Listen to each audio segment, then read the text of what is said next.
নমস্কার বন্ধুরা, আশা করি সকলেই তোমরা খুব ভালো আছো। আর মাঝখানে বেশ কিছুটা দিন গ্যাপও হয়ে গেছে।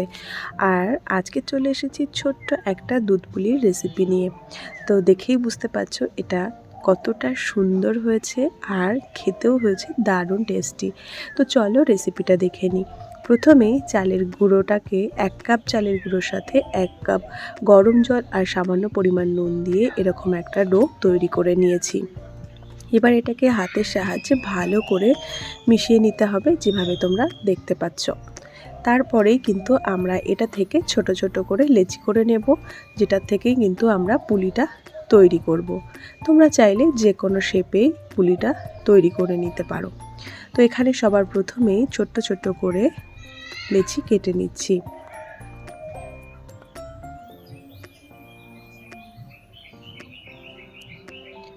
সব লেচি মোটামুটি রেডি হয়ে গেছে। এবার একটা কাপড়ের সাহায্যে এটাকে ঢেকে দিলাম, যাতে শক্ত না হয়ে যায়। আর এখান থেকে একটা করে করে নিয়েই পুলি পিঠের শেপটা আমরা তৈরি করে নিচ্ছি।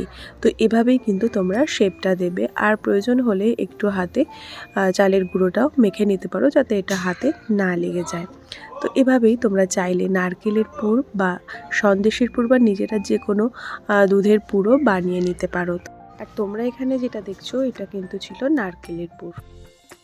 এভাবেই পুরটা ভরে সাইডটা ভালো করে আটকে দিতে হবে। আর এই যে একটা শেপ পুলি পিঠের তৈরি হয়ে গেল। তাছাড়াও কিন্তু আরও বিভিন্ন ধরনের শেপ এখানে তৈরি করা হয়েছে, যেটা তো তোমরা ভিডিওটা দেখলেই বুঝতে পারবে।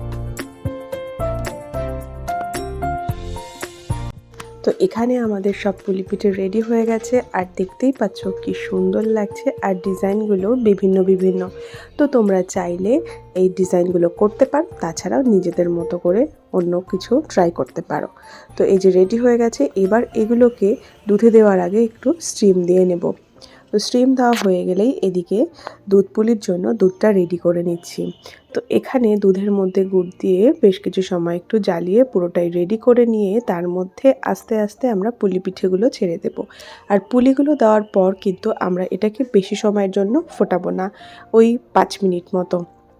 তো এটা ফুটে এলেই মোটামুটি এটা আরও একটু গাঢ় হয়ে আসবে, তার মানেই বুঝতে পারবে যে পুলি পিঠেটা রেডি হয়ে গেছে। তো এই যে আমাদের দুধ পুলি দেখো, এটাতে বলকও চলে এসছে, বেশ সুন্দরভাবে হয়েও গেছে। এবার আমরা এটাকে একটা পাত্রে নামিয়ে নেব। তো তোমরা পিঠে নিশ্চয়ই এর মধ্যে অনেকেই করেছো। তো তোমরা দুধ পুলিগুলো কীভাবে করো?